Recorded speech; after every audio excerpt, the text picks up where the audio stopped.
Hello my name is Kshitij Srivastava and this is my video blog. So congratulations to me कि मैंने 700 video पूरे कर लिए।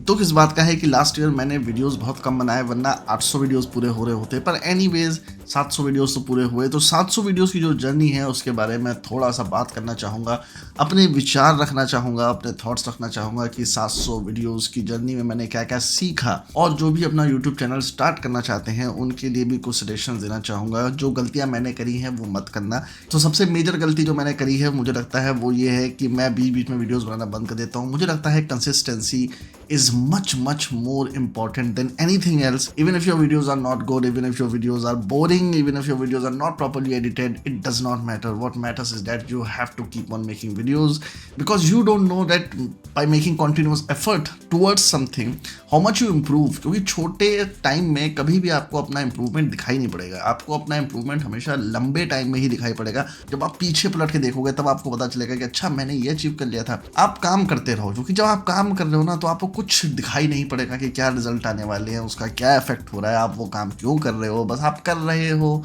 चीज़ें हो रही हैं। डेली बेसिस पे कुछ एक्साइटिंग हो ऐसा एक्सपेक्टेशंस नहीं रखनी चाहिए, जो कि आजकल की दुनिया में हमको हर कोई रखने लगा है। And one of the best examples of that is Cillian Murphy, जो ओपेनहाइमर में एक्टर थे। He says his life is very boring and he leads a very boring life.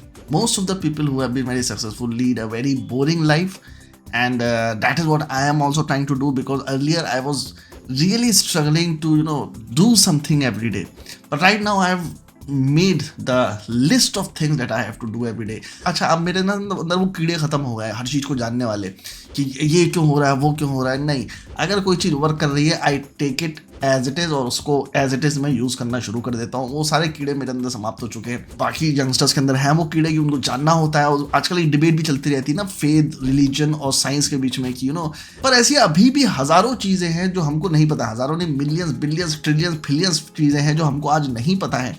उसके बाद भी हम ये क्लेम करते हैं कि अगर वो साइंस को नहीं पता है तो वो चीज़ वर्क नहीं कर सकती। जैसे कि लिवर डॉग करके कोई बंदा है जो ट्विटर पे आता है, and he constantly badges Ayurvedic medicine, और उसको ऐसा लगता है कि मेडिकल साइंस इतनी ज़्यादा एडवांस हो चुकी है आज की, जो 1000-2000 सालों से भारत में या और कंट्रीज़ में आयुर्वेदिक चल रहा होगा वो टोटली मिथ्या है। और जो पिछले 100 साल में जो प्रोग्रेस हुई है वही सत्य है, वही साइंस है। And similarly I have seen in other fields as well कि ये चीज़ वर्क नहीं करती, वो चीज़ वर्क नहीं करती। पर एक्चुअली ओवर द टाइम मैंने यही नोटिस किया है, मतलब अपनी पर्सनैलिटी में बाकी चीज़ें फॉलो करने के बाद, western philosophy, Indian philosophy, eastern philosophy, Chinese, Japanese, हर तरीके की चीज़ें मैंने ट्राई करी अपने बॉडी के ऊपर एक्सपेरिमेंट कर करके, और करने के बाद यही पता चला कि जो आज से 200 साल पहले चीज़ें चल रही थी, अगर आप उसी चीज़ को एमुलेट करना शुरू कर दोगे अपनी लाइफ में, then your life will be much better. पर हमको तो कीड़े हैं भाई, उसको उंगली करनी है। हमने उंगली करनी शुरू करी और आज आप देखो ओनली फैंस चल रहा है, और लड़कियां ऑनलाइन बैठ के प्रोस्टिट्यूशन कर रही हैं इंस्टाग्राम पे, ओनली फैंस पे, लॉयल फैंस पे। लड़के लड़कियों की ड्रेस पहन के घूम रहे हैं, अल्फा मेल गायब हो चुके हैं, सिंपल लड़के घूम रहे हैं जहाँ पे वो लड़कियों के पैरों में पड़े रहते हैं। So a different kind of culture has came. तो जब मैं यूएस का कल्चर देखता हूँ तो मुझे डर लगता है, क्योंकि यूएस का कल्चर ही आगे जाके इंडियन कल्चर में तब्दील हो जाता है। यही हुआ है, मतलब जब हिप्पीज कल्चर 60-70 में चल रहा था, हमारे यहाँ वो 70s-80s में आने लगा, तो हम उनको बेसिकली बिना सोचे समझे एमुलेट करते रहते हैं। That is why I want to say thanks to mister Modi कि उन्होंने ये राम मंदिर वाला कल्चर चलाया, जहाँ पे एटलीस्ट अभी मैं ट्विटर पे देखता हूँ तो बहुत सारे यंगस्टर्स जो हैं वो वापस अपने रिलीजन, अपने कल्चर की तरफ वापस आ रहे हैं, और ये वो जो धर्म जात वाली बात है वो किनारे हो गई है। मतलब ये जो राम मंदिर वाला मुद्दा हुआ है, I am very happy with that, because no one is talking about caste. Again, caste तो एक सिस्टम था किसी भी सोसाइटी का, उसका रिलीजन से कोई मतलब था नहीं, और उन दोनों को मर्ज कर दिया गया और एक नेगेटिव कोनोटेशन बनाया गया। हर सोसाइटी में अपनी कास्ट होती हैं, हर सोसाइटी में थी अपनी कास्ट, हर लोग अलग अलग तरीके से रहते थे, ट्राइब्स में रहते थे। कुछ लोग पावरफुल होते हैं, कुछ नहीं होते हैं, बेस्ड ऑन दैट वो सिस्टम बनाया जाता है। और हर कोई एक काम नहीं कर सकता, ये भी सोच के वो सिस्टम बनाया जाता है। हर किसी का दिमाग अलग तरीके से वर्क करता है, और ये भी हमारे पूर्वजों को ये बात पता थी कि भाई अगर उसने सिर्फ काम किया है हाथों से तो that part of his brain will start to grow. तो जब उसका बच्चा पैदा होगा, his kid will have some part of his DNA and he will carry forward some of his intelligence. From looking at a man you can understand जो his entire generation, कि उसकी पूरी जनरेशन कैसी होगी। अगर वो रूथलेस है, unruly है, गंदा लौंडा है, लालची है, तो उसके प्रीवियस पेरेंट्स भी वैसे ही रहे होंगे। कई बार ऐसा होता है कि कुछ डीप थॉट्स होते हैं किसी आदमी के अंदर और वो उसको बाहर निकाल नहीं पाता है, तो लोगों को लगता है बहुत सीधा आदमी है, पर जब उसका बच्चा होता है और वो सारी हरकतें करने लगता है, देन यू रियलाइज कि बाप कितना अच्छा था, बेटा कितना खराब निकला। ऐसा नहीं होता है, बाप के अंदर वो थॉट्स थे जो बच्चे के अंदर आए हैं, बच्चे के अंदर अपने आप चीज़ें नहीं आती, और ये सब चीज़ें हमारे पूर्वजों को पता थी। तो पुनर्जन्म का जो कॉन्सेप्ट था वो वहीं से निकल के आया था। तो जब मैं ये सारी चीज़ें देखता हूँ तो फिर मुझे पता चलता है कि हम लोग कितने रिच थे इन सब चीज़ों में, हम लोगों ने कितनी सारी चीज़ें डिस्कवर कर रखी थी। खैर घूम फिर के हम लोग वो 700 वीडियोस वाली चीज़ पे आते हैं। तो 700 वीडियोस बनाने के बाद मुझे सिर्फ ये एक्सपीरियंस हुआ है कि भाई साहब कर्म करते रहो और कुछ मत करो। और हाँ, एक चीज़ मैं इस वीडियो में ज़रूर बताना चाहूँगा कि I am specially very very very very thankful to mister Premanand ji, जो वृंदावन में बैठते हैं और भगवान की तरह वो आदमी अवतरित हुआ है। मतलब उन्होंने जो जो चीज़ें मुझे बताई हैं, मतलब मैं अभी भी पार्क में टहलने गया था, पार्क में टहलते टहलते भी मैं प्रेमानंद जी सुनता रहता हूँ। जब भी मैं खाली होता हूँ प्रेमानंद जी सुनता रहता हूँ। बाकी जब खाली टाइम होता है तो मैं नाम जप करता रहता हूँ। मतलब इनिशियली जब मैं नाम जप करने का सोच रहा था तो मेरा दिमाग काम ही नहीं करता था कि यार इससे क्या फ़ायदा होगा, but trust me on this thing has literally changed my life.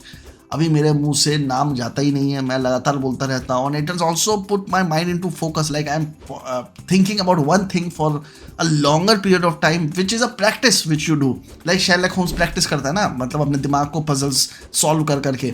So if you want to become Sherlock Holmes you have to solve a lot of puzzles. Similarly I personally believe that if you have to focus on one thing then naam jap is one of those great things. The most important thing is I was trying too much. You don't have to try too much. You just have to work on your inner accomplishments. कई बार मैं failure feel करता था पहले, क्योंकि मेरे को लगता था 2 फिल्में बनाई, जो मुझे बनना था वो मैं बन नहीं पाया, वो फिल्म जो बनाना चाहता था वो बना नहीं पाया, because I was totally focusing on outer accomplishments which I don't think people should and I shouldn't. And the inner accomplishment which I feel I cannot tell you, and you will never be convinced by what I feel inside. मतलब the progress that I have made, the only person who can understand it is me, and I don't have to tell you. Even if I tell you, you won't understand. You will think that I'm trying to justify some kind of not being able to do particular thing. I'm trying to justify that, but I'm not trying to justify that. Trust me on this. This I think is the deep confidence which people should develop and people have. मतलब शायद यही confidence की definition होगी. Anything that has happened to me has happened because of a reason. If that thing didn't happen, then it didn't happen for a reason. वो नहीं होनी थी. Now I feel that I'm much more better version of human being. I don't know what the fuck am I talking about. But ठीक है, 700 video है. You can excuse me. I apologize for the random selection of topic. And you know why I use random selection of topics? इतने सारे topics मैं लगातार change हो करता रहता हूँ because this is a very secret thing. मतलब कि बड़ी कमाल की चीज़ है कि आप जो consume करते हो वही निकलता है ना. मतलब जो खाओगे वही तो खाओगे. वैसे ही मेरा जो knowledge consume करने का pattern है वो बहुत random है. मतलब मैं कुछ भी पढ़ता हूँ, कहीं से भी कुछ भी उठा के पढ़ता हूँ. मेरा कोई सीरीज़ नहीं है कि अगर मैं लॉ पढ़ रहा हूँ तो मैं सिर्फ लॉ पढ़ रहा हूँ. मैं कभी रिलेटिविटी पढ़ने लग जाता हूँ, कभी मैं हिस्ट्री पढ़ने लग जाता हूँ. What ever article comes in front of me, what ever books, मैं कुछ भी पढ़ता रहता हूँ. That is why it shows in my behaviour that I keep jumping from one topic to another exactly in the manner I consume the knowledge. So if you want to be very good speaker, which I am not, I don't believe I am, but in the future I will be. So I'm trying to do that. Matlab, I'm trying to stick to one topic and one type of books and one type of content reading for a longer period of time, because that is the most important thing.